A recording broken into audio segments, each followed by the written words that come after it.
Buenas tardes, bienvenidos todos, tanto los que están aquí presencialmente como los que están conectados online, a la tercera conferencia de este cuarto ciclo de conferencias de la Real Academia de Medicina de la Comunidad Valenciana y el Colegio de Médicos de Alicante. La conferencia de hoy se titula Tratamientos regenerativos de la artrosis, de la ilusión a la evidencia actual, y la impartirá el doctor Alejandro de Lizaur de Utrilla, académico correspondiente de la Real Academia de Medicina de la Comunidad Valenciana y catedrático de Traumatología y Ortopedia de la Universidad Miguel Hernández. Buenas tardes a todos. En nombre de la presidenta de la Real Academia de Medicina de la Comunidad Valenciana, que hoy no ha podido, como siempre ha estado conectada con nosotros desde Valencia, pero hoy le coincidía con otro acto y, bueno, pues el don de la ubicuidad a uno lo ha alcanzado, ¿no? Pues bienvenidos a todo el mundo.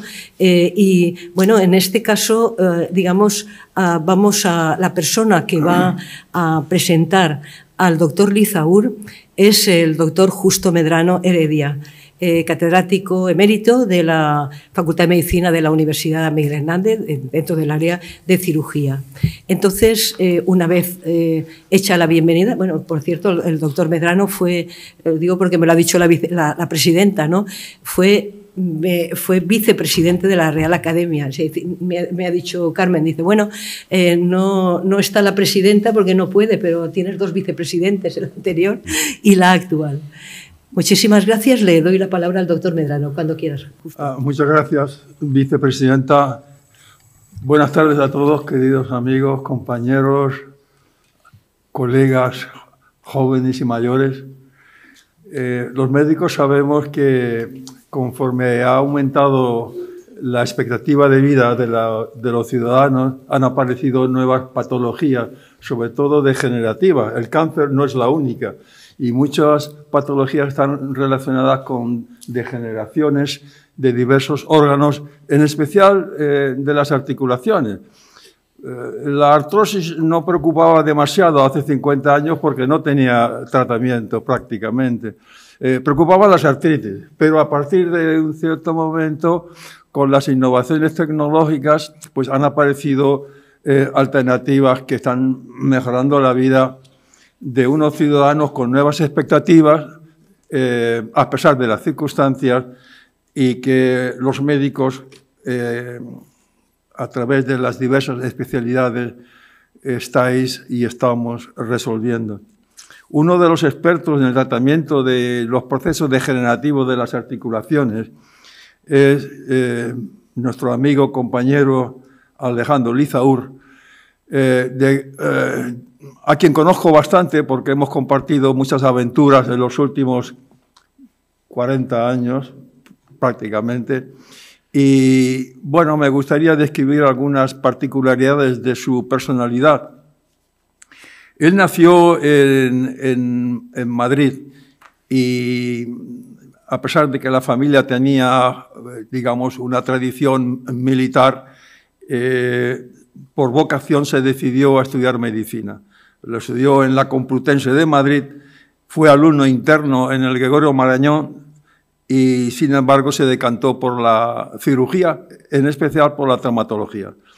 Y en la segunda convocatoria de los exámenes MIR, en el 77, sacó plaza y decidió venirse a Alicante a un gran servicio de traumatología, como era el servicio del querido y recordado Jesús Beanta, un gran experto en la traumatología, de quien aprendimos mucho en su momento. Unos años después de acabar la especialidad, fue nombrado jefe de sección y posteriormente jefe de servicio de cirugía traumatológica del Hospital de Elda, y a partir de ahí desarrolló una línea de investigación fundamentalmente en la especialidad de las artroplastias de rodilla y de cadera. Y casi todas las publicaciones suyas están orientadas a esta temática. En conjunto ha publicado más de 100 artículos, muchos de ellos, más de un tercio, de alto impacto internacional. Ha publicado 7 libros, varios capítulos del libro y ha dirigido más de 10 tesis doctorales, participando en diversos proyectos de investigación, hasta más de 10. No es habitual en un clínico, como somos la mayoría, el disponer además de tiempo para investigar. Es difícil. Si además de eso le añade la docencia, pues la situación se complica. Por eso quiero resaltar en su currículum el hecho de la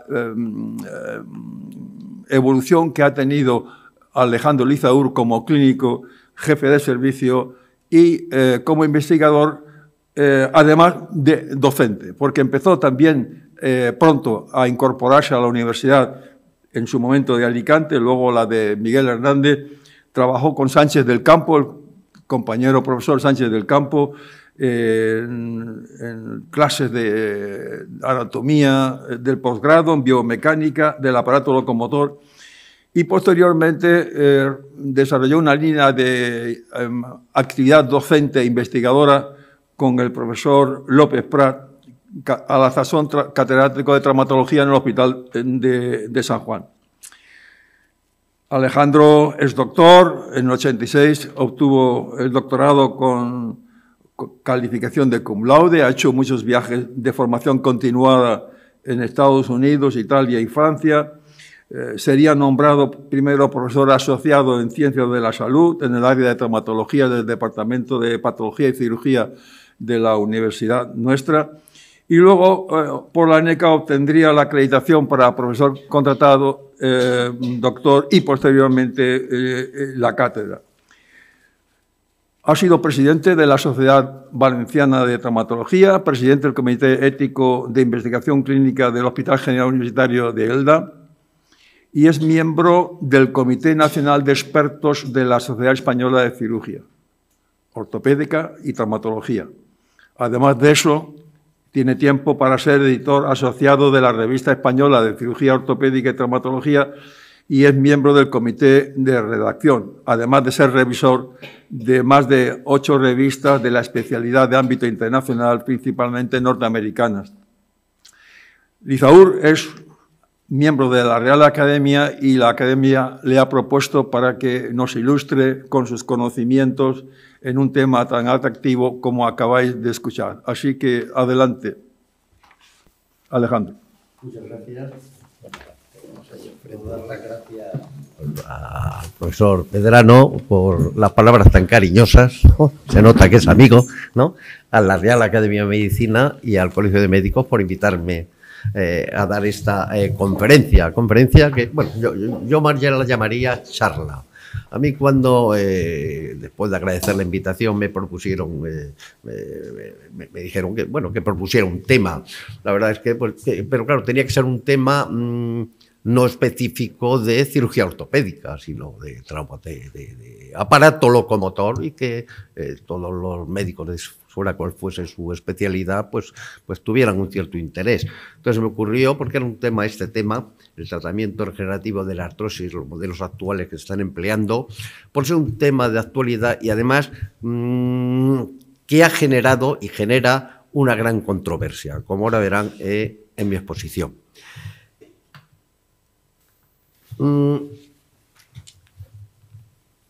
El motivo de esta charla va a ser repasar los tratamientos emergentes para el tratamiento de la artrosis emergentes en la última década, ¿no? Y valorar sus resultados a la vista de las evidencias actuales que disponemos. Estos 10 años pues hubo un boom de todos estos tratamientos y ahora pues tenemos capacidad para valorar más en su justa medida estos tratamientos.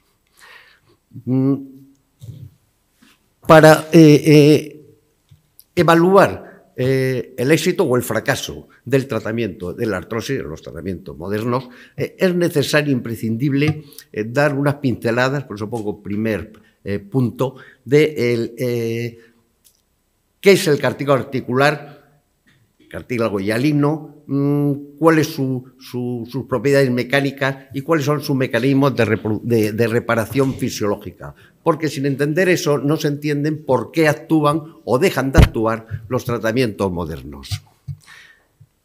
Y luego pues haré un repaso, no exhaustivo, rápido, de las opciones, empezando por las de tratamiento terapéutico, conservador, alternativas quirúrgicas, solo unas pinceladas que sepan de qué va el asunto, y la cirugía regenerativa y la bioingeniería tisular, que es lo más moderno que hay. Primero hay que distinguir que en el organismo humano y en otras especies existen 3 tipos de cartílagos, de tejido cartilaginoso.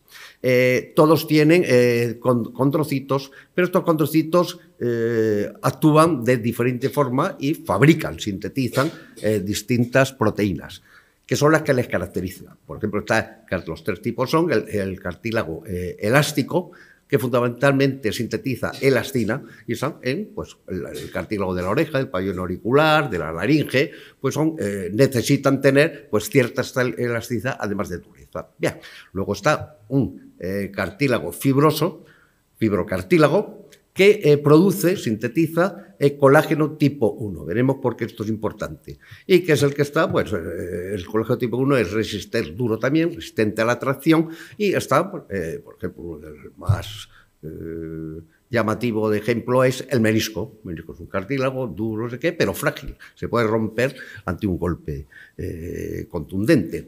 Y luego hay un cartílago, el que llamado cartílago hialino, que es el cartílago articular, que es un cartílago cuyos condrocitos sintetizan colágeno tipo 2.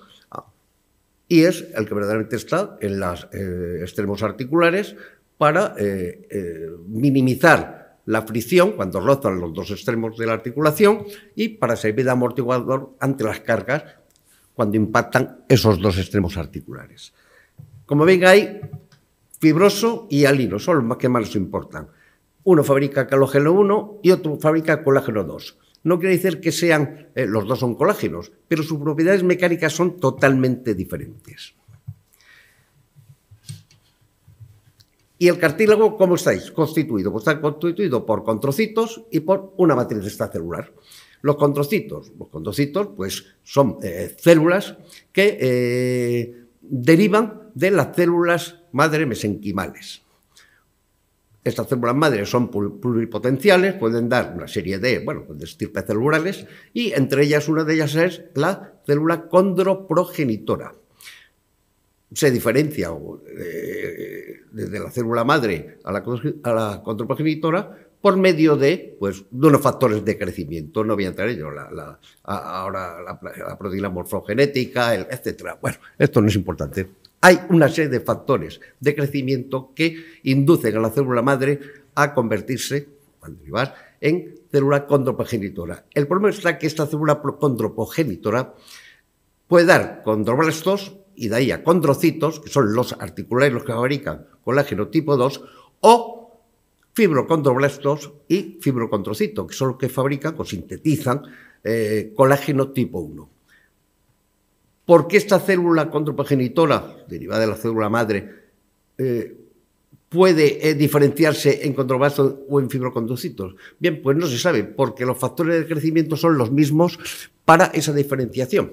Se supone que, se especula, ¿no? Porque no se sabe que la célula condroprogenitora, según en el ambiente en que esté, que es un ambiente fisiológico, sin lesión, va a derivar a condroblastos y a condrocitos, y si es en un ambiente lesional de cicatrización, pues va a derivar a fibrocondroblastos y a fibrocondrocitos.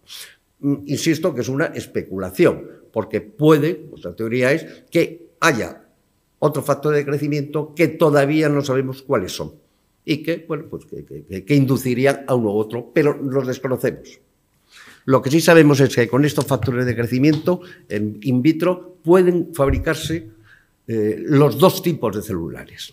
Bien, el condrocito, y luego hay una matriz extracelular.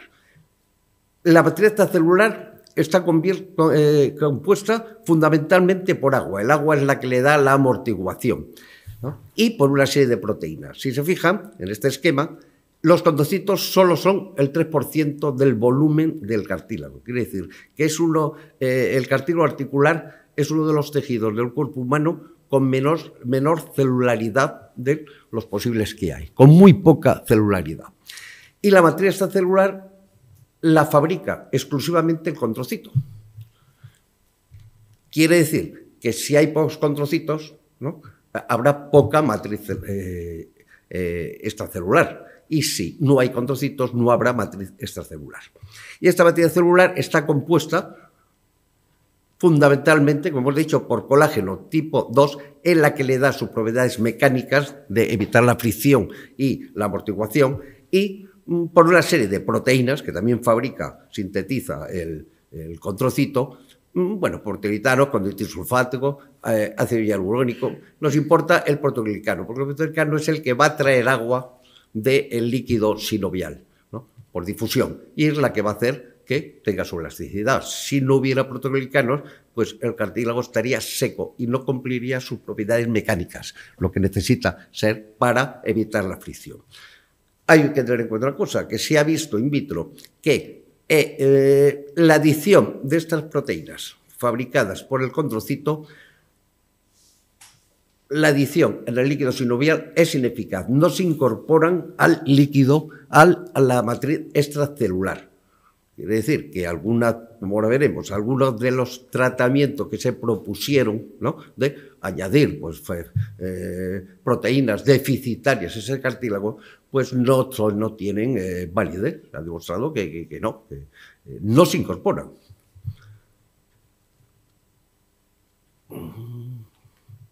Perdón.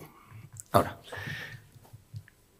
o sea que la capacidad mecánica del cartílago, las propiedades, la da la matriz extracelular, fabricada por los controcitos. Esto es porque hay varias capas, bueno, algunas horizontales, otras anárquicas, otras más verticales, bueno, son las que le dan la propiedad mecánica. Y solo en esta zona, la llamada fase 3, ¿no?, es donde hay proliferación de los pocos, renovación, mitosis, de los pocos controcitos. En las demás capas es muy escasa, ¿no? ¿Y cómo se mantiene el cartílago articular? Y alino. Bueno, el cartílago alino, como todas las cosas, como muchos de los tejidos del cuerpo humano, pues tiene un periodo de renovación, envejece, se degrada y se renueva. Bien, pues el cartílago en la juventud, el mantenimiento es gracias a una combinación entre un equilibrio entre anabolismo y catabolismo. La célula, el controcito, sintetiza una serie de enzimas proteolíticas, inflamatorias, sobre todo las interleuquinas, la cual van a hacer que se degrade la matriz, las proteínas de la matriz extracelular, ¿no? Y a la vez, ¿no?, sintetiza unos factores de crecimiento que estimulan su producción. Primero los elimina, los que están ya viejos, entre comillas, ¿no?, y los va sustituyendo por nuevos. Bien, este equilibrio es el que hace que se produzca o se renueve el cartílago. Pero hay que tener en cuenta que los controcitos, como hemos dicho, son escasos y además tienen muy poca movilidad. Están en este entramado de fibras de colágeno que son muy densas y muy tupidas, ¿no?, y que el metabolismo del cartílago articular del controcito es anaerobio, porque el cartílago es avascular, linfático y aneural, pero sobre todo avascular. No recibe nutrientes, solo los recibe por difusión del líquido sinovial, en el cual pues ya es conocido que son escasos los nutrientes también que tiene, o sea que puede absorber pocos de ellos. ¿Y qué pasa cuando se produce un deterioro? Deterioro por una lesión mecánica o por la artrosis degenerativa, ¿no? Bien, pues bueno, la artrosis sabemos que es la lesión del cartílago articular en sí. El cartílago articular, si es aneural, pues no duele, ¿no? Puede producir inflamación en la rodilla, y esa inflamación sí que puede producir dolor. Pero en sí el cartílago no duele, la lesión del suya. El problema está en que si hay una lesión, un hundimiento, y sigue actuando la fuerza de la articulación, pues va a erosionar, va a friccionar sobre ese defecto y lo va a aumentar de tamaño y además en profundidad. y va a llegar a producir una lesión del hueso subcondral, del hueso subyacente a esa lesión cartilaginosa. Y eso es lo que va a producir más dolor y sobre todo la degeneración articular. Las causas de la artrosis, bueno, pues, las cosas íntimas no se conocen todavía. Si hay factores predisponentes, pues, el peso, la sobrecarga, el ser femenino, unas tendencias genéticas. Bien, lo que sí se sabe es que la edad, dice la experiencia, pues es un factor. ¿Y qué es lo que pasa con la edad? Pues sí se ha demostrado que con la edad los condrocitos pierden su potencialidad de regeneración y de síntesis de las proteínas que deben sintetizar para crear la matriz. Entonces cuando degeneran se llaman condrocitos hipertróficos, pues los condrocitos hipertróficos pierden la capacidad total y absoluta de fabricar, de sintetizar proteínas, matriz extracelular. Entonces, además, está reducida la proliferación, la mitosis de esos condrocitos, y esos condrocitos que quedan en pacientes de edad, pues tienen una escasa respuesta a los factores de crecimiento, ¿no? Entonces, ¿qué es lo que pasa? Pues que si hay menos condrocitos y estos condrocitos tienen poca funcionalidad, pues habrá menor fabricación de matriz extracelular. Y se ha visto, que con esto, a raíz de esto, que existe un marcado desequilibrio entre la formación y la degradación de la matriz, de forma que fabrica menos colágeno 2, que es el que debería de fabricar, el fundamental en la matriz extracelular, y el catabolismo pues continúa igual, o aumentado o igual. Si se destruye mucho y se fabrica poco, pues al final hay menos matriz extracelular, con lo cual hay menos capacidad de regenerar la lesión producida. El condrocito, cuando está así, pues elimina, cuando está hipertrófico o antes de ponerse hipertrófico, elimina una serie de sustancias, también la interleuquina fundamentalmente, no voy a explicar todo esto, pues que induce inhibe la proliferación y la actividad del condrocito, pero lo que es importante, lo que se ha visto, es que el condrocito también sintetiza óxido nítrico. Y en el ambiente del óxido nítrico, ¿no?, envenena a el condrocito, llega a matarlo, ¿no? Es lo que se llama la apoptosis, que es el suicidio celular, ¿no? Fabrica su propio veneno cuando está a punto de envejecer. Bien, bueno, y se ocurre todo esto, la renovación ya la hemos visto, si es sano, pero si hay una lesión, ¿cómo se regenera? ¿Cómo se repara? ¿Cómo cicatriza? Bien, pues teóricamente, pues habría, si ha habido una lesión del cartílago, primero se habrá lesionado la matriz extracelular, con lo cual habría que, teóricamente, volverla a fabricar, ¿no? Para eso se necesitan condrocitos. Y se han lesionado a la vez de la matriz algunos de los pocos y escasos condrocitos, ¿no? Pues tendrían que regenerarse condrocitos. En la práctica es difícil porque la celularidad, el número de condrocitos en la matriz, en el cartílago, es escaso y además es avascular, con lo cual ante una lesión se pueden producir dos supuestos. Uno, en que sea superficial y se lesione el cartílago. Bien. Y otro, que sea más profundo o que ésta progrese y se lesione el hueso subcondral. Si se lesiona el cartílago, ¿no?, pues recuerden que es avascular, puede haber una reacción inflamatoria a nivel de la sinovial, pero generalmente es muy escasa, con lo cual los escasos células madres de la membrana sinovial pues no acuden o acuden en muy poca cantidad. Se fabrican poco, no responden los factores de crecimiento porque no llegan plaquetas, no hay lesión, es avascular para favorecer la llegada de células madres y entonces pues o no hay reparación o esta reparación es mínima, insuficiente. Si se lesionase el hueso subcondral, pues ocurriría lo mismo en la parte de sinovial, pero la lesión sí, el hueso subcondral sí que está vascularizado. Entonces sí que puede propiciar que también lleguen a su través células madres mesenquimales. El problema es que estas células madres mesenquimales fabrican, como hemos dicho antes, condrocitos o fibrocondrocitos y tienden a fabricar fibrocondrocitos que sintetizan colágeno 1. Con lo cual, lo que se hace es una reparación cicatricial, que no tiene la propiedad mecánica que debe de tener el cartílago articular. Podría incluso llegar a rellenarse todo el defecto, ¿no? Pero la presión, la fricción, las cargas soportadas por los extremos articulares llegarían a destruir, porque no es elástico, no soporta la carga, ese tejido cicatricial, con lo cual volvería a ver la lesión previamente. De esto se deduce que la lesión condral no va a repararse espontáneamente nunca, necesita que se le ayude. Bien, y si no se repara espontáneamente, pues ¿cómo podemos hacerlo? Pues las distintas terapéuticas que han surgido.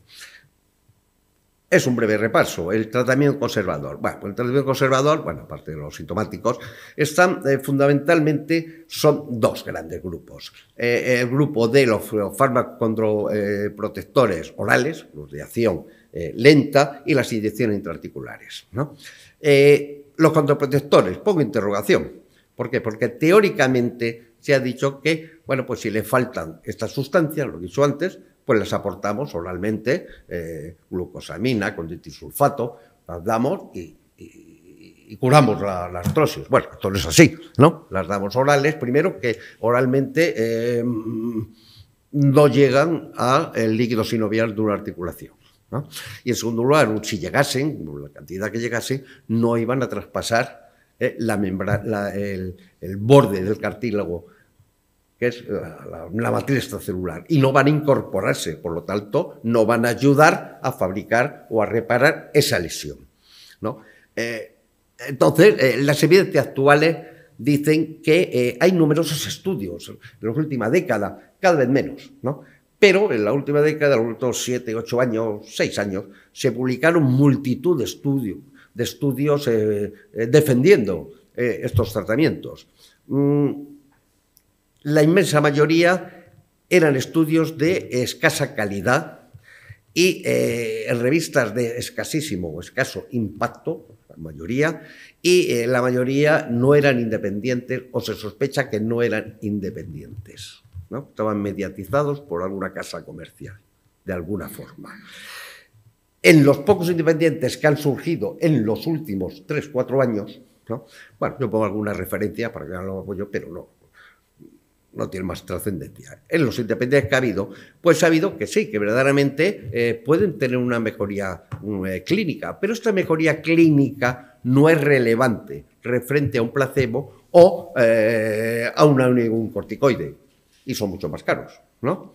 Y, desde luego, no hay evidencia alguna de que tenga un efecto condroprotector. Los tres más, he puesto 3 ejemplos más comercializados, pues es la glucosaminas, ¿no? Bueno, los 3 tienen un efecto, pueden tener un efecto antiinflamatorio, porque pueden provocar el que haya interleucinas y que, bueno, pues que haya su defensa del organismo. Pero ya digo que no tienen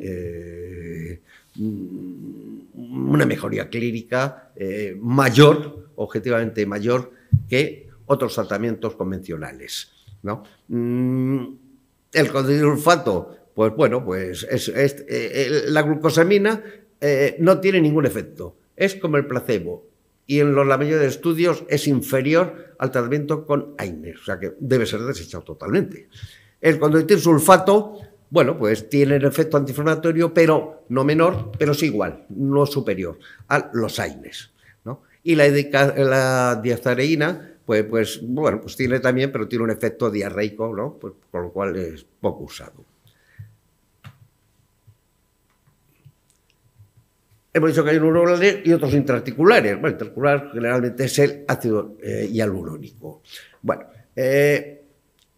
teóricamente, pues es aportar, igual que los orales, aportar ácido hialurónico para que el cartílago articular pues tenga ácido hialurónico, pero si el condrocito no fabrica colágeno 2, el ácido hialurónico, aunque pasara a la membrana y pasara a la matriz extracelular, no se incorporaría a esas fibras de colágeno tipo 2, luego tal, no tendría ninguna utilidad.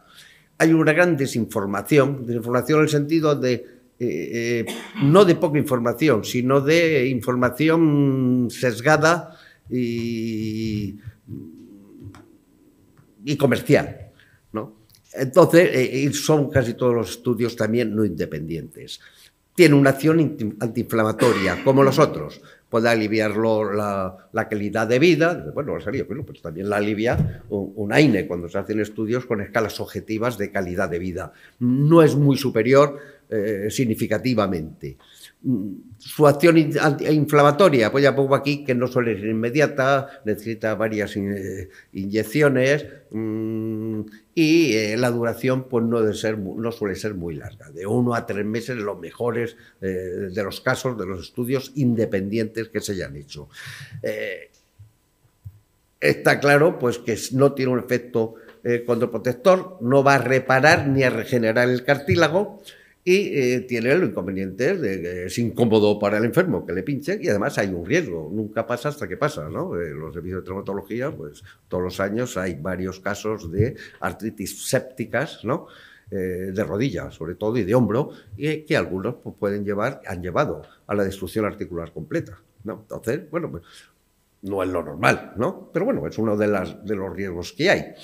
Y desde luego las asociaciones americanas, ¿no? Y el Eurovisco, que es la Asociación Europea de Suplementación, ¿no? Lo han estudiado, ellos mismos son defensores de la viscosuplementación, pues dicen que solo valen para alternativa en caso de que los otros no puedan ser empleados, porque sí tiene un efecto antiinflamatorio, ¿no? Y que desde luego en un brote agudo artrósico, de dolor agudo, no va a quitar el dolor.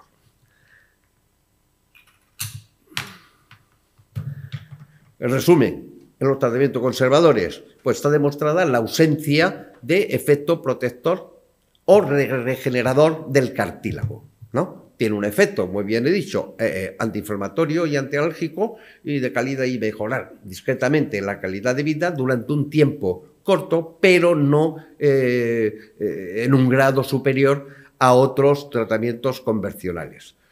Entonces, se pueden emplear, pero se pueden emplear como alternativa en pacientes en los cuales esté contraindicado esos otros tratamientos. Bueno, si no tenemos nada, pues empleamos estos y van a hacer lo mismo. No van a hacer peor, pero tampoco van a hacer mejor. Y desde luego tiene un pésimo factor de coste-efectividad. Bien, pues si no podemos hacer esto, ¿qué podemos hacer? Alternativas quirúrgicas. No voy a explicar cirugía, simplemente los dos métodos quirúrgicos de los varios que hay, pero los que están más consolidados actualmente, prácticamente todas las clínicas del mundo, son unos que estimulan la reparación y otros que reconstruyen esa lesión. El método reparador, pues el más empleado es en la microfractura, para que sepan lo que es, ¿no? Es, bueno, pues en una lesión, con un punzón o con una broca se hacen perforaciones, ¿no? Que lleguen al hueso subcondral para que se produzca un hematoma, ¿no?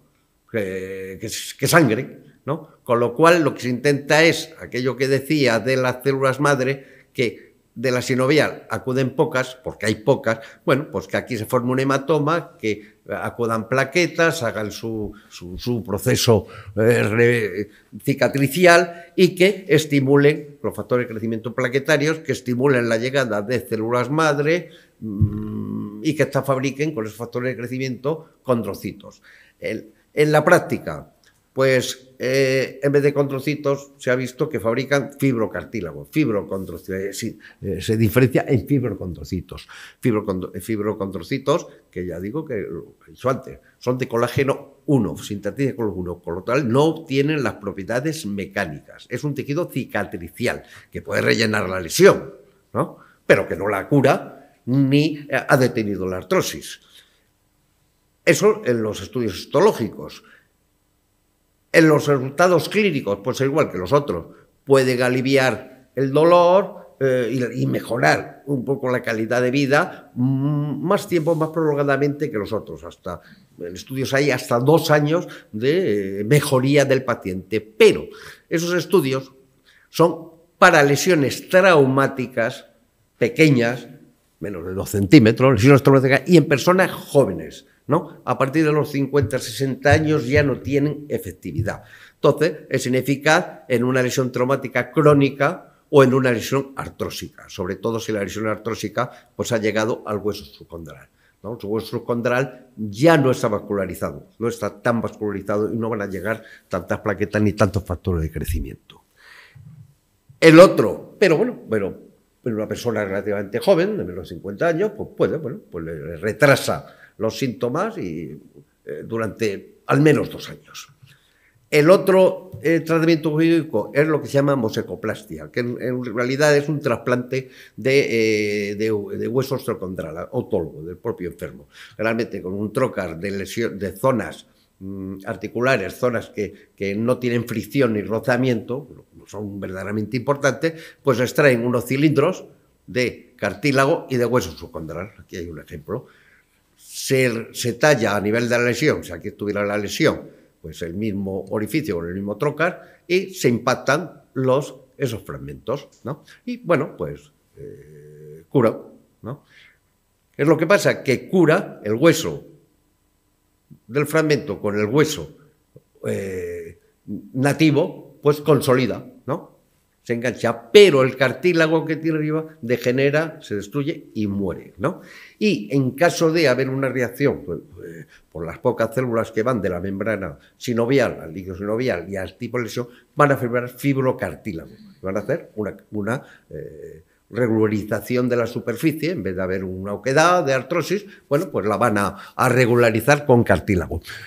¿Eso es bueno o malo? Pues bueno, el bueno es que es mejor que nada, igual que antes, recupera la congruencia articular, ya no hay una oquedad, un socavón, y puede que mejore la clínica durante un poco más de tiempo, hasta 3-4 años, puede, en algunos casos es más, ¿no? Pero la mayoría son 3-4 años. Pero también es en pacientes relativamente jóvenes, con lesiones moderadas, que no sean muy grandes, y cuando es en la rodilla, es que no haya una desviación genovar o genovalgo que sea el que haya provocado esa artrosis, porque si no la presión va a ser la misma y va a destruir la zona donde se ha implantado el injerto, el trasplante osteocondral. Por lo tanto, puede retrasar la aparición, la necesidad de una prótesis o de terapéuticas más agresivas, pero no va a detener la progresión de la artrosis ni la va a curar. Y es ineficaz si la lesión artrósica pues ya es avanzada, moderada, si no es primaria. Bueno, pues la evidencia, pues que en lesiones incipientes y pequeñas, si son traumáticas mejor, y en personas relativamente jóvenes, entendiendo joven, pues menos de 50, 55 años, ¿no? Pues puede intentarse y puede que mejoren durante 2, 3, 4 años, 5 años, pero no va a recuperar el cartílago y va a volver a tener su lesión al cabo del tiempo. Y por último está pues, la cirugía regenerativa y la bioingeniería tisular. Regenerativa es el plasma rico en plaquetas, lo conocido la frase, y la bioingeniería tisular pues, son los cultivos, ¿no? Que es lo último que se está haciendo. El plasma rico en plaquetas. Bueno, pues la plaqueta es una célula anucleada, no tiene núcleo, pero tiene una serie de mitocondrias y una serie de gránulos que son reservorios de proteínas que sintetiza la propia plaqueta, ¿no?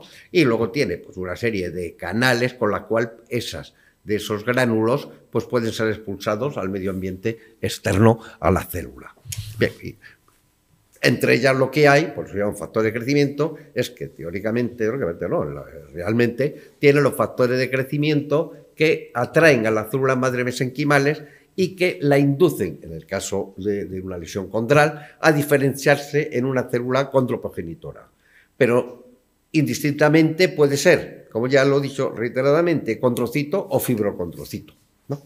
Bien, ¿cómo se obtiene? Bueno, pues será conocido por muchos, pero por si acaso, pues es de sangre periférica, más o menos 830 centímetros cúbicos. Se extrae la sangre se centrifuga, y el centrifugado, pues, ¿qué es lo que pasa? Pues que el líquido más pesado, por los restos de Matisse y restos celulares, pues se sedimenta al fondo, ¿no? Y cuanto menos peso tenga, pues más sobre nada, ¿no? ¿Qué es lo que menos peso tiene? El plasma, ¿no? Dentro del plasma, pues si hay proteínas, pues al ser una dilución con proteínas, pesará más que el plasma que no tiene proteínas. Por eso se dice que hay un plasma pobre y un plasma rico en proteínas. Bien, en el dibujo está fenomenal, ¿no? Pero en la práctica, ¿no? A ver cómo se distingue cuál es el rico en proteínas del pobre en proteínas. Obviamente el de más arriba va a ser pobre, el de más abajo va a ser rico, sí, pero ¿hasta dónde llegamos? Y además, el de más abajo están los leucocitos, los restos leucocitarios, restos celulares, restos, ¿no? Que no son tan pesados como los de Matisse, pero están en medio. Ya. Es dificilísimo el sacar el plasma rico en proteínas. Yo he puesto aquí esta interrogación porque, claro, en lo de plasma rico en plaquetas, en verdad, nosotros cuando sacamos el plasma no hay plaquetas, se las hemos roto. Con un centrifugado, lo que será rico en proteínas de las plaquetas, pero no de plaquetas, pero bueno, ¿no? Entonces, bueno, pues se saca, es difícil el volumen, generalmente son entre 3, 4 centímetros cúbicos, 2 centímetros cúbicos, y se inyecta. Y se inyecta poco volumen, ¿no? La concentración de factores de crecimiento plaquetario es variable, escasa, incluso dudosa, porque no solo introducimos factores de crecimiento plaquetario, sino otras proteínas del desecho celular que también pues están diluidas en el plasma. Es rico en proteínas. Además, mezclamos generalmente leucocitos que pueden producir una reacción inflamatoria o pseudoinflamatoria dentro del espacio articular, y la sinovial pues, puede llegar a destruir esas propias, y de hecho lo hace, a destruir parte de esas proteínas que están nadando en el líquido articular.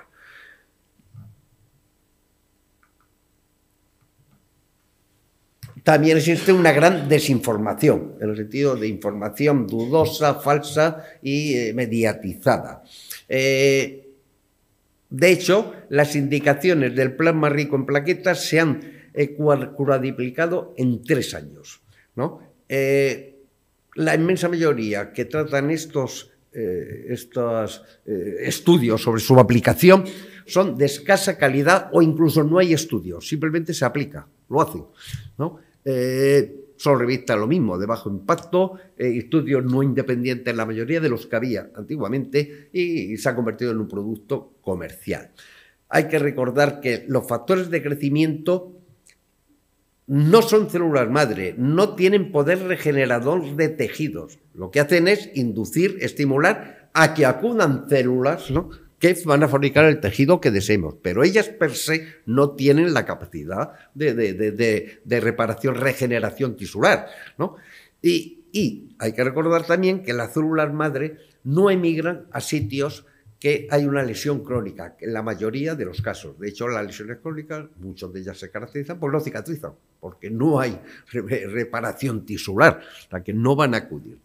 Aquí he puesto un ejemplo para ver el disparate que se está haciendo, ¿no? Hay algunas aplicaciones, he puesto osteoarticulares para hacerlo más corto, ¿no? Bueno, pues en algunas parece que dan algún resultado, en otras no. Se están empleando, y pongo no contrastadas, en el sentido de que se están haciendo sin estudios previos o con estudios de una calidad dudosa, ¿no? Pues en muchas del aparato gordos, pero que se están empleando en otras especialidades, pues desde el ojo hasta el urólogo, ¿no? Cualquier especialista que se precie parece ser que necesita emplear en alguna de las lesiones que trate habitualmente factores de crecimiento, hasta las variopintas, claro, que ya la hacen hasta las esteticines, ¿no? Emplea. Entonces, bueno, pues en verdad, ¿qué se ha visto? Pues in vitro, los factores de crecimiento plaquetario, sobre todo si son sintéticos, sí que estimulan la fabricación, si hay un ambiente condral, de condrocitos y la síntesis de colágeno y proteoglicanos, teóricamente. En la práctica, pues son escasos los condrocitos y no van a regenerar el cartílago ni sintetizar el colágeno y mucho menos los proteoglicanos. En las lesiones condrales, pues bueno, emplear los factores de crecimiento, pues pueden, igual que el ácido hialurónico, pueden aliviar el dolor y por lo tanto mejorar un poco la calidad de vida, pero durante un tiempo corto, generalmente los más optimistas entre 6 y 12 meses. Y en la práctica dicen que la indicación más adecuada es en pacientes jóvenes con artrosis leve y moderada. De luego la artrosis avanzada no hace nada. Bueno, los resultados clínicos reales de los metaanálisis, de estudios independientes, de ensayos clínicos de calidad, no han encontrado en absoluto ninguna diferencia ni con el ácido hialurónico ni con los corticoides y en algunos incluso ni con el placebo, ¿no? Por lo tanto, actualmente para la artrosis, las actuales guías y sociedades internacionales de cualquier tipo, reumatológicas, traumatológicas, el British, médica, desaconsejan su utilidad y su utilización. Entonces, la FDA no lo ha aprobado, ha visto que no, bueno, pues que no tiene LS. Entonces, a pesar de eso, sigue aumentando actualmente su... lo cual, ¿es ético o no es ético? Pues no lo sabemos. No soy para dilucidar eso. Porque, claro, muchos médicos pueden pensar, bueno, pues si no hace mal, tampoco pasa nada. Hombre, estás sometiendo a un pinchazo, a un riesgo y sobre todo estás dando unas esperanzas que no son reales, estás defraudando la confianza del enfermo. Pero, en fin, así está la situación. Y, bueno, vamos a ver si hay algo bueno. Pues la bioingeniería, los cultivos. Son dos. Uno, cultivo de condrocitos y cultivo de células madre.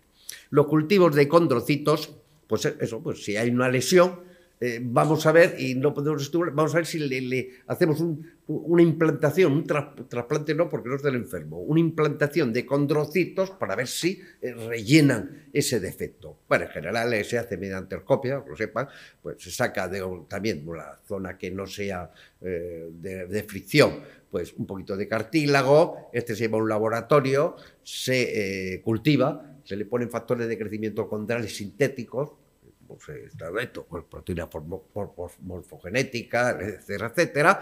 Bueno, se amplían y cuando están ampliados, pues se puede hacer dos cosas. O con una inyección ponerlo en la lesión, como el líquido y se cae, no se mantiene en la lesión, pues lo que se hace es de periósteo, un trocito de periósteo, se sutura y se pone detrás, ¿no? Bien. O se puede, actualmente, que lo más se está haciendo, es están fabricando mallas sintéticas de colágeno, un colágeno que se autodestruye dentro de un tiempo, y ese colágeno es el que lleva el cultivo de condrocitos. Lo que pasa es que cuando se cultiva, ¿no? Primero tiene un alto coste.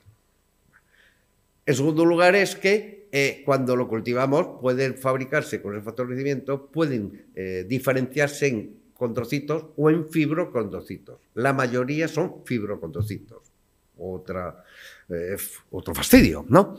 Además, cuando se hace la expansión, ¿no? Para que crezca el cultivo de esto, cultivo sobre cultivo, mitosis sobre mitosis sucesivas, lo que hace es fabricar condrocitos viejos, que rápidamente son hipertróficos y pierden su capacidad. Solo en las primeras mitosis son más activos. Pero claro, como se pretende que sea macroscópicamente visible para poderlo poner, pues la proliferación en el laboratorio pues es más grande. Con lo cual, muchos de los condrocitos que se van a implantar no son condrocitos reales, son fibrocondrocitos. Realmente se ha dicho que hay una gran heterogeneidad y que al menos el 60%, ¿no?, van a ser fibrocondrocitos, no condrocitos. Pero bueno, hay un 40, ¿no? A veces un 20, pero hay alguno. Los resultados histológicos, pues ha visto que primero que se rellene de una forma o de otra, pues que tarda entre 8 meses a un año para que, en caso de tener éxito, si no lo tiene, obviamente nada, un año para que se tapice el defecto condral. Pero el tejido suele ser de mala calidad. Solo en el 10% de los pacientes se fabrica, se sintetiza, ¿vale?, suficiente cartílago hialino. Hay suficientes condrocitos. En el 25% va a haber una mezcla de ambos, de esto, pero bueno, habrá esto. Y en el 65% es todo fibrocartílago. Eso en caso de éxito. Si no hay éxito, pues todo se cae por su peso y a los 6 meses pues llega a ver la misma lesión, ¿no? Pero bueno, puede tener éxito. ¿Y cuáles son los resultados clínicos de realizar esto? Bueno, pues primero que una vez implantado tiene que estar unas 8 semanas, ¿no? 2 meses en descarga el paciente, es lo recomendable, porque si no la lesión, tanto la implantación que hemos hecho a nivel de la lesión, pues podemos destruirla y eliminarla de su sitio, ¿no? Además, produce un alivio que sí, que puede ser incluso mayor que todo lo que hemos dicho antes, de hasta unos 4 años, pero, insistimos, siempre es en pacientes jóvenes de menores de 50 a 55 años, en lesiones pequeñas, que no sean obesos, que no tengan sobrecarga y no tengan desaxación de la rodilla. Y en las lesiones con afectación subcondral, una lesión está contraindicado, no va a hacer nada.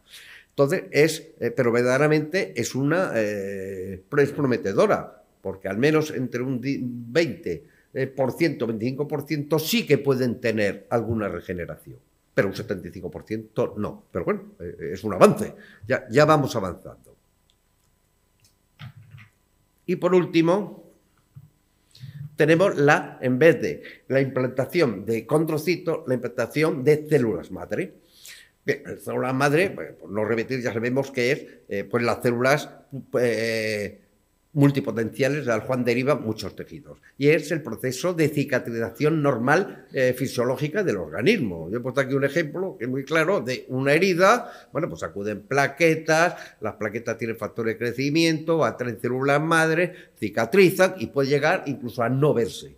Pero de todos es conocido que hay veces que esa cicatrización es anormal, una cicatriz hipertrófica. Muchas veces no se sabe la causa, es genética, pero otras se sabe que lo que se han fabricado ahí, o sintetizado, diferenciados a células madre, no es en células epiteliales, sino en células elásticas o en células fibrosas. Quiere decir que los mismos factores de crecimiento que hacen que la célula madre se convierta en piel, puede hacer que se convierta en otras cosas, lo que pasa con los condrocitos y los fibrocondrocitos. Y la célula mesenquimal, bueno, pues es lo mismo que he dicho antes. ¿Cómo se obtiene? Bueno, pues se hace, aquí en este caso, la célula madre, donde más celularidad existen de las mismas, es en la médula ósea, ¿no? Bueno, pues de la médula ósea hacia una aspiración, una biopsia, aspiración, generalmente. Lo mismo, se aíslan las células madre en el laboratorio y se cultivan, igual que los condrocitos. Y estos pueden o inyectarse directamente o en un soporte de un gel, perdón, de una malla de colágeno. Actualmente están haciendo mallas tridimensionales, o sea, que no sea, bueno, un cubo de una malla para intentar cerrar la lesión esa condral. El problema también es que tiene mucho más alto coste. Igual que antes, la proliferación de células madre es limitada. Cuanto más intentemos realizar la proliferación de células madre, en cada generación va perdiendo potencialidad. De hecho, las últimas pues ya no tienen ninguna potencialidad y no son, ya no responden a los factores de crecimiento. Y cuando se implantan existe también, igual que las otras, una gran heterogeneidad. El 60%, 70% son fibrocartílagos. En pacientes de edad, la mayoría de estas, de los condrocitos en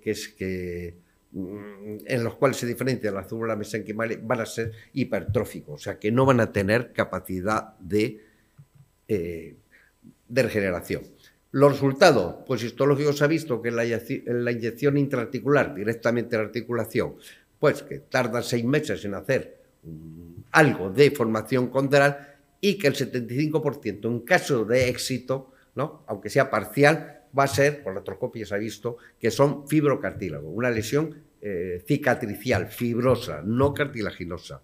Y cuando se implantan in situ, por esas mallas, ¿no?, bueno, pues que puede aumentar en la anchura del cartílago. Sobre todo la resonancia magnética, bueno, que de haber un defecto, que de repente hay cartílago. Pero el 75%, cuando se han tomado biopsia o microbiopsia, son también fibrocartílago. Entonces, todavía no es posible regenerar el tejido hialino de suficiente calidad y cantidad con las células mesenquimales.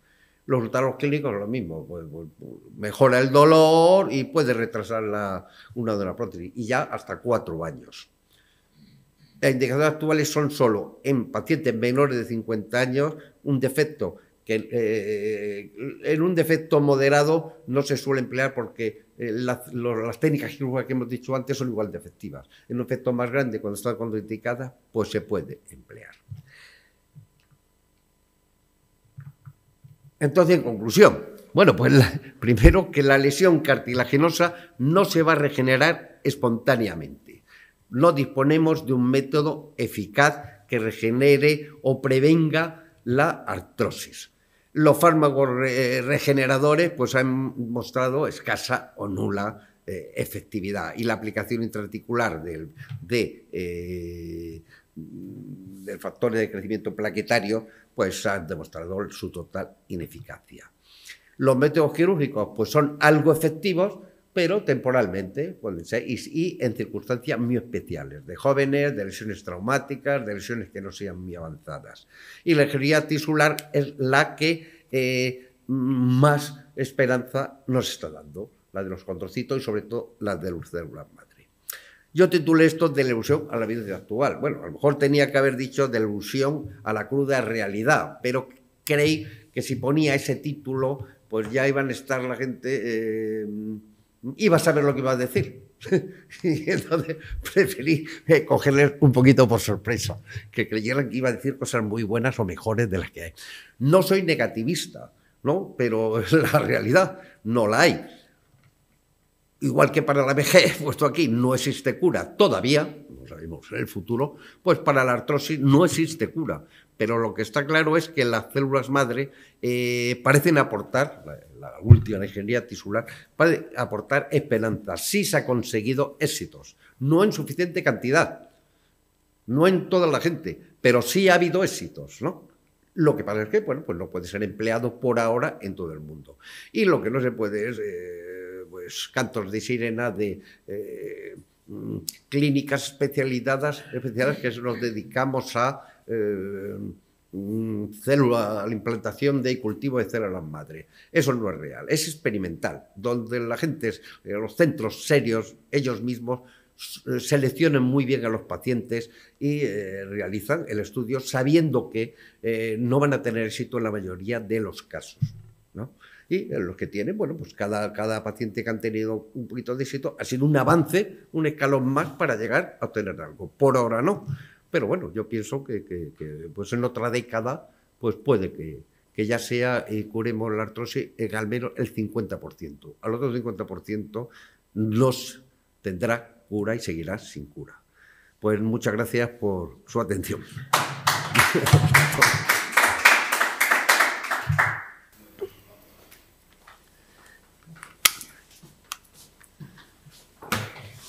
Bueno, pues nada, ahora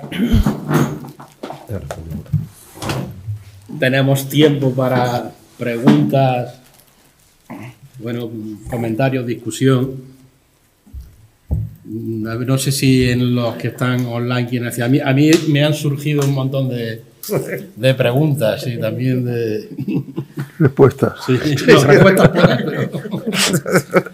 pero preguntas, sí. No sé si hay alguien de los que están online, si tienen preguntas.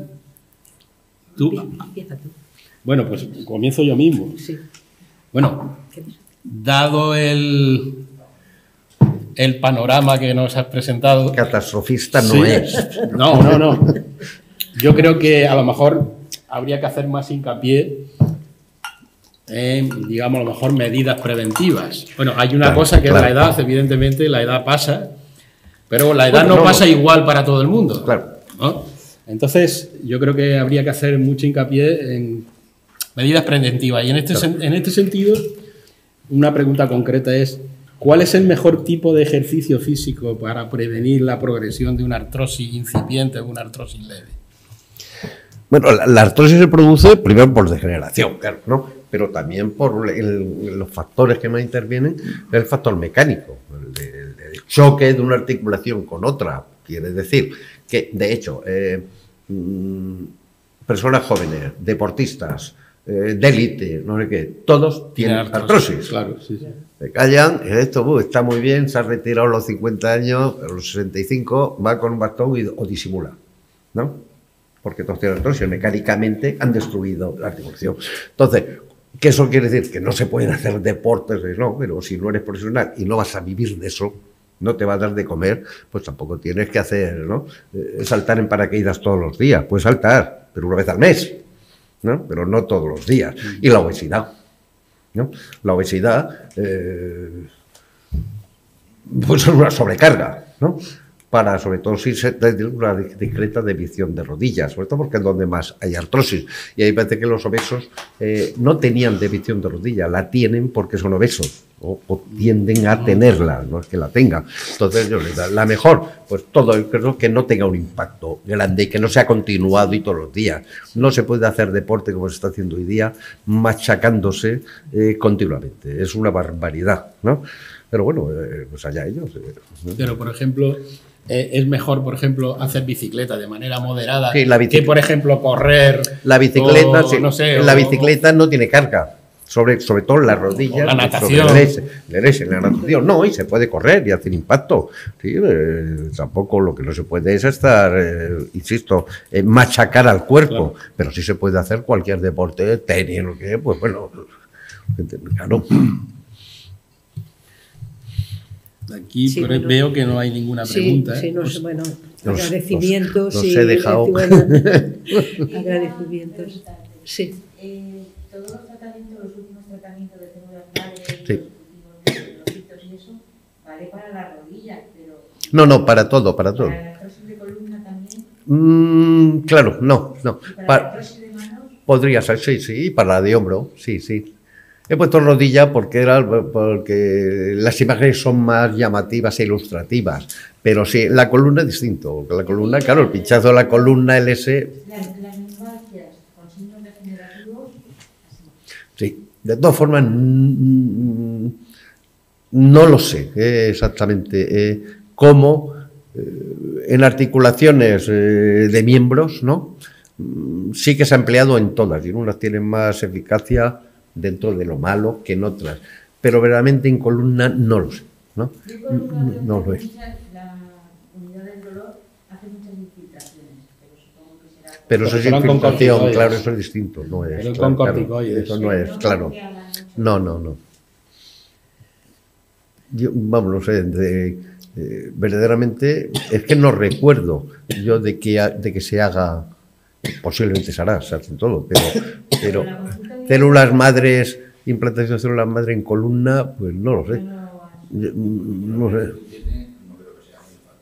Claro, no tiene un habitáculo en la articulación cerrada para poder verla. Los riesgos pueden ser muchos, no solo por la infiltración, porque claro, si hay que abrir, pues ya estamos debería ser artroscópicamente o por punción. Y yo no sé si verdaderamente los factores de crecimiento podrían inducir a que hicieran la célula madre se convirtiera en algo indeseable para la columna. Entonces, y que, ¿sabes? Las consultas diarias que sí. mayoría son de estas. Sí. Y los recursos... Se están empleando, no conducito, no, factores de crecimiento en la... ya digo, todo clínica así que se precie, infiltra ante una lumbalgia, factor de crecimiento plaquetario, sin ningún éxito.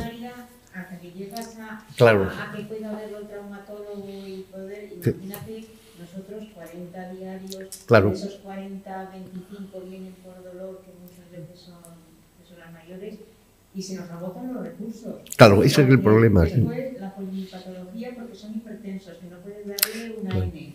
El otro que es diabético y no puedes ponerle también un corticoide. Y después, los efectos del tramador, que a veces son indeseables, y empieza con mareos y con Sí, pero náuseas. fíjate, igual que el ácido hialurónico en una rodilla, pues no es muy eficaz. No es más eficaz que un AINE, pero es una alternativa. Si no puedes dar, el factor de crecimiento plaquetario sí que no tiene sentido, porque no es ni mejor, es que no hace nada. Todos los estudios que dice que hacen, que han salido, son estudios que no tienen, no son sostenibles. Pero el paciente ahora demanda mucho lo que oye y lo que ve. Claro. Bueno, ya. Ahora es demandar. Claro. Sí, no, se oye perfecto. Que no lo oyen, no. Pero ahora el paciente te lo demanda Sí, y sí. te lo exige. Pues- ahora las consultas diarias Sí, sí. ya son de exigencia de que tienes que hacer lo que te diga el enfermo, que es una pelea continua. Sí, sí. Bueno, pasa ahí, pasan los servicios especializados también, de cirugía también. ortopédica, ¿no? Bueno, pues es ya, nosotros Es lo que tenemos. los desechamos, le decimos que mire que no, Es lo que tenemos. que eso no se hace en la seguridad social todavía, porque no está acreditada su utilidad. Entonces, bueno, pues algunos se van conformes y otros descontentos. Sí. Bueno, pues intentamos, Pero intentamos, claro, claro. bueno, pero la realidad es esa. Sí, sí. Lo que está claro es que ahí hay un tema de fondo ético, que es efectivamente, es decir, Claro. es que dada la altísima prevalencia, como estáis comentando, etcétera, es que antes has comentado de pasada, yo creo que sí, incumple, vamos, no hay ninguna pregunta. muchos artículos de nuestro Claro, código ético claro, actual. ¿no? claro, un Sobre todo tratamiento los no se puede profesionales. dar sabiendo que, Claro. que no hace nada porque sea inocuo. Eso es, eso es. Y has No sé. comentado, porque he visto además que una bibliografía muy actualizada, muchos artículos sí. del 23, ¿no?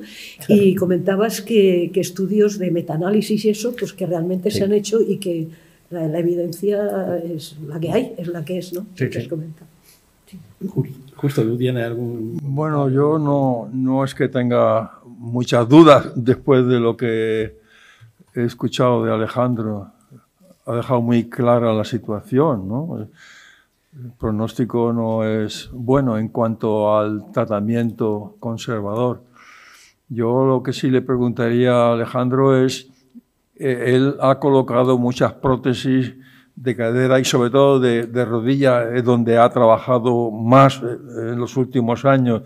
En tu experiencia, ¿cuál es la situación de los pacientes que te llegan? ¿Han llegado después del fracaso de tratamiento conservador regenerativo o han ido directamente enviados a que tú lo resolvieras? Fundamentalmente, claro, yo he hecho prótesis, ¿no? Es el tratamiento último y efectivo para la artrosis. En principio, claro, una operación de prótesis es el fracaso de la medicina. O sea, hemos fracasado, no hemos descubierto cómo tratar al enfermo, ¿no? Y, ¿El éxito de la cirugía? claro, y bueno, le sustituimos la articulación, pero no es la solución. Bueno, la obviamente. cirugía también Lo es más que medicina, tenemos, La cirugía también es medicina. Bueno, Vamos a entrar en... sí, pero es así. Sin medicamento. Bueno, no, claro, pero no tenemos opción. No, yo he hecho eso, pero también iniciamos hace años, pues bueno, pues ante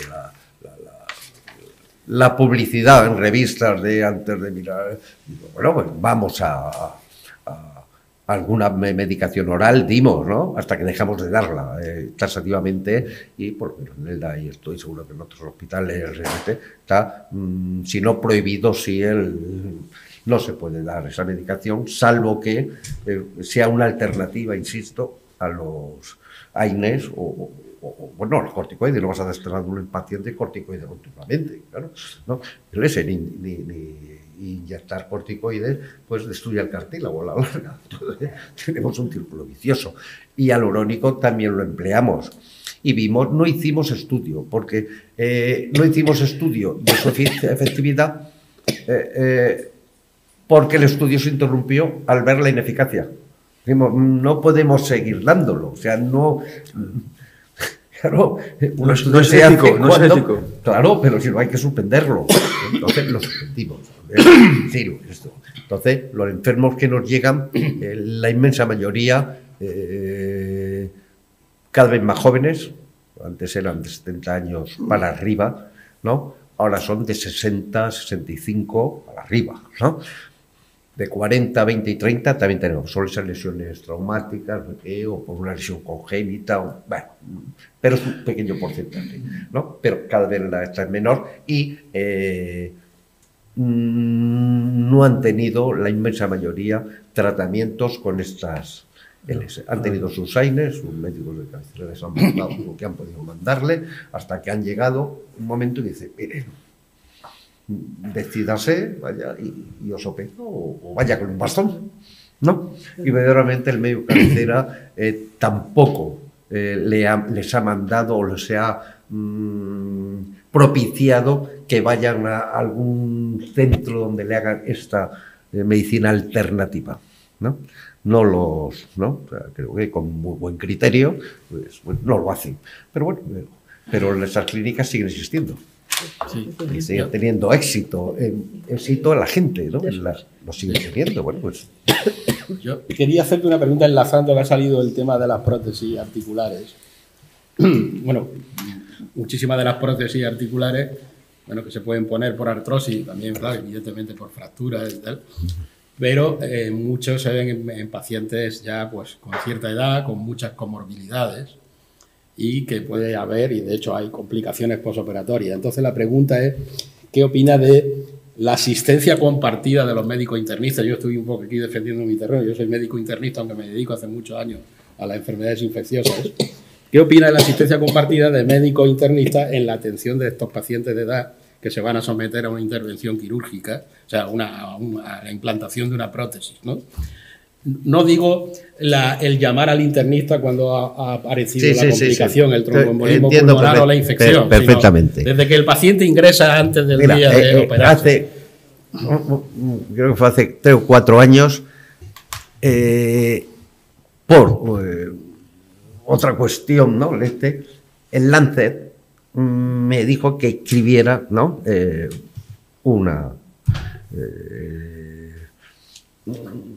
Un pequeño, no fue un artículo, fue el LS. Bien. Y verdaderamente en mi hospital, ¿no? Hay asistencia compartida con internistas, no llamándoles para, sino sistemáticamente. Cuando entra un evento o un enfermo o una prótesis de una fractura de cadera, que está mucho más con movilidad, automáticamente el primero que lo ve, ¿no? Es un internista, ¿no? Claramente porque ese nos dice a los cirujanos, oye, además de eso está enfermo, ¿no? Que nosotros a veces no nos damos cuenta, ¿no? Entonces lo trata, lo prepara, si hace, y lo hace y le sigue hasta el alta, ¿no? O sea que sí estoy. Son internistas, no son geriatras, pero porque la Seguridad Social o en la inmensa mayoría de los centros no hay geriatras, no hay servicio de geriatría. Debería de haberlo. O sea, debería de ser obligatorio que hubiera internistas por serie de cosas y geriatras, ¿no? Médicos o internistas dedicados a estos pacientes, ¿no? Entonces, bien, pero no lo hay, ¿no? No lo hay ni parece que lo vaya a ver con los recortes que se avecinan, ¿no? Pero estoy totalmente de acuerdo y vamos, y debe ser, eso salva vidas, ¿eh? Y además las estancias son muchísimo menores, ¿no? Antes una prótesis de cadera o de rodilla o una fractura de cadera estaba 7 o 8 días, ¿no? Hoy día están 3. Sí, y los 3 no es porque nosotros lo hagamos mejor, pero lo mismo, somos igual de hábiles, ¿no? No, es porque los internistas los preparan durante y después. Y el tercer día dice, está perfectamente, vayas a casa. Y gracias a eso, o sea, totalmente de acuerdo. De todas maneras, lo que ha venido a mejorar mucho la morbimortalidad de estos pacientes ha sido el estudio anestésico preoperatorio. Claro, es decir, la incorporación de los anestesiólogos a la indicación operatoria o a la contraindicación y a remitirlo a los internistas o otros especialistas, ha sido fundamental, porque antes se operaban los pacientes bajo la indicación del propio cirujano o del propio traumatólogo, y los resultados evidencian que actualmente ha mejorado gracias a esta técnica, digamos, de preparación por parte de los anestesiólogos. Yo estoy de acuerdo. Lo que pasa es que, bueno, es que estamos hablando de, creo yo, distintas cosas. En la última década o 15 años, ¿no? Sí que los riesgos quirúrgicos, digamos, de mortalidad, se ha mejorado, pero en años luz, debido a los avances, sobre todo anestésicos, ¿no? Sobre todo la cirugía espinal, la anestesia espinal, porque antes todos eran del las medicaciones que ellos les ponen, ¿no? Y bueno, y la especialización de los anestesistas, que hace 60 años no era tanta, ¿no? Eso ha sido fundamental. En segundo lugar, yo creo que es las técnicas quirúrgicas se han ido adaptando para hacer menos lesión tisular y luego una serie de medicaciones, prevención de trombosis, prevención de lo que han avanzado y claro, en eso estoy de acuerdo. O sea que sí, estoy totalmente de acuerdo. Lo que pasa es que él me preguntaba, yo lo que estaba refiriéndome es en los últimos 3-4 años que ya esos avances estaban anestésicos. Claro, en los últimos años, porque cuando empezó hace 10 años o 8 años, mejoró la anestesia mucho antes, ¿no? Pero no empleábamos a internistas. Sí, no, yo lo que sino que era ya el posoperatorio estándar y se les llamaba cuando había una complicación o una duda, ¿no? Claro, yo me estaba refiriendo que además de todo eso, que estoy dando es, en los últimos 3-4 años, ¿no? Se está empleando el que nosotros, el servicio de trauma del DA, tiene 3 internistas que van todas las mañanas a ver a sus enfermos. Sus enfermos no son de medicina interna, son de traumatología. Todas las mañanas, o sea, no hay que hacer hoja, pasa, a ver quién tengo, o sea, lo conoce, hala, muy bien, o sea, que son parte del servicio, entre comillas. Bueno, ahí entramos ya en otro mundo, porque uno de los defectos del Sistema Nacional de Salud en cuanto a los hospitales es la creación de compartimentos estancos. Cirugía digestiva separado completamente de medicina digestiva. Claro. Eso pertenece al siglo XIX. Entonces, lo que ocurre es que los cirujanos en general y los internistas digestólogos en general se niegan a compartir privilegios y a ceder áreas que consideran suyas por las razones que sean. No digo en Alicante, que nadie se sienta aludido, quizás, pero sí lo digo en general. Por lo tanto, yo creo que sí que es importante que se vayan buscando otras alternativas de coordinación entre los diferentes servicios para mejorar la atención al paciente. En el caso de los anestesiólogos, lo que hacen muchas veces en esa consulta preoperatoria es, digamos, rechazar la indicación no operatoria o retrasarla hasta que se resuelva los componentes que tiene ese ciudadano, que suele ser ya mayor, y que, claro, que si se le mete en quirófano directamente, al no ser una situación aguda, conllevan una mayor morbimortalidad de las primeras 48 horas, ¿no? Sí. ¿Tienes preguntas? Si tenemos unos minutitos. Tenemos todavía más. Unos minutitos, sí. Vamos a otro, porque es que ya digo que se me han planteado muchas cuestiones aquí. Y volvemos al plan más rico en plaquetas o en factores plaquetarios. Bueno, esto es una cosa que efectivamente se está utilizando mucho, digamos, en la medicina privada, pero creo que en la pública también. Sí. En la pública también, por lo menos en mi hospital se utiliza, en el hospital donde yo trabajo, ¿no? Y no digamos ya que incluso pues gente que no es médico. Es decir, que aquí entramos ya un poco en el terreno de las pseudoterapias, del intrusismo profesional, y de hecho casos de estos concretos, de utilización de esos, hemos tenido, porque nosotros la Junta Directiva Todos en cada permanente revisamos las denuncias que se presentan, ¿no? Y muchas de ellas tienen que pasar por la comisión deontológica, ¿no? Vale. Es decir, que yo creo que debería haber más control sobre este tipo de tratamientos y no que se comercialicen así alegremente si no hay, como parece ser que no hay ninguna evidencia, y más todavía que se financian algunos de ellos por el Sistema Nacional de Salud, ¿no? Yo creo que debería haber más control, ¿no? Hay los hospitales públicos, los privados, hacen lo que quieran, por ejemplo, en traumatología, factor de crecimiento, estamos hablando de la artrosis, ¿no? Porque, por ejemplo, nosotros sí que los empleamos y sí que parece que tienen, no el 100%, pero en un 30-40% de los pacientes, en los casos de pseudoartrosis. O sea, antes hacíamos reiteradas operaciones, hay huesos que, bueno, son que sea... Lo consolida, una tibia, pues lo consolida y el paciente lo puede apoyar, ¿no? Y le ponemos un clavo intramedular, ¿no va? Una placa, injerto, no consolida y no puede apoyar, ¿no? Entonces sí se ha visto que el aplicar, bueno, una osteosíntesis, ¿no? Y antes eran 3, 4, 5 operaciones se llevaba al enfermo. Al final la piel de la pierna pues era un desastre, ¿no?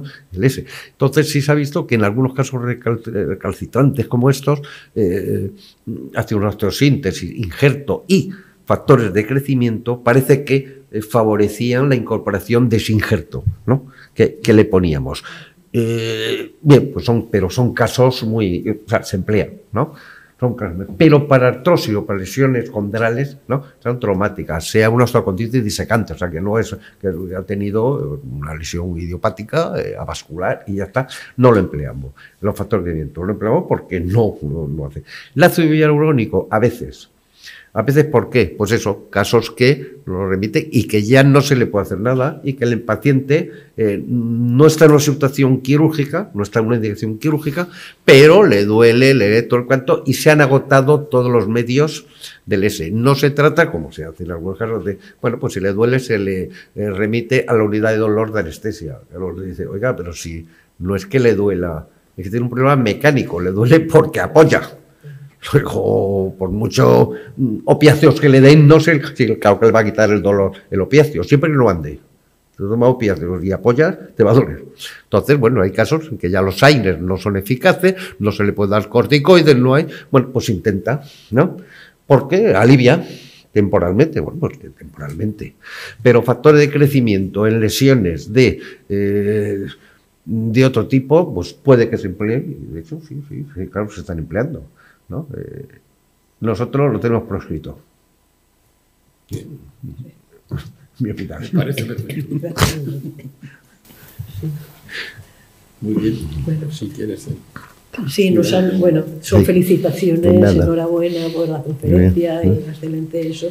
Y nada, es decir que normalmente estamos un poco ya cercanos a hora de cierre del colegio y eso. Sí. Y Diego, cerramos, bueno, muchísimas gracias a todas las personas que nos han seguido y naturalmente a los que están aquí. Y ha sido un placer, en fin, realmente un privilegio el poder oír esta conferencia tan magnífica y tan tremendamente útil, etcétera. Muchísimas gracias, Alejandro. Bueno, pues nada, gracias a todos. Felices fiestas, porque esta ya es la última conferencia de este año y os convocamos para la próxima, que es el viernes 19 de enero, que se titula Abordaje multidisciplinar del cáncer de páncreas, un desafío que crece, impartida por el doctor Israel Oliver García, que es académico correspondiente también y jefe de servicio de cirugía general de aparato digestivo del Hospital de la Marina Baixa de la Vila Lloyosa. Bueno, pues nada, lo dicho, hasta luego, gracias y felices fiestas. ¿Quieres Muchas gracias. Decir algo? No, bueno, decir que me ha encantado la exposición de Alejandro. Muy bien, muy didáctica, muy clara y enhorabuena. Muchas gracias a todos.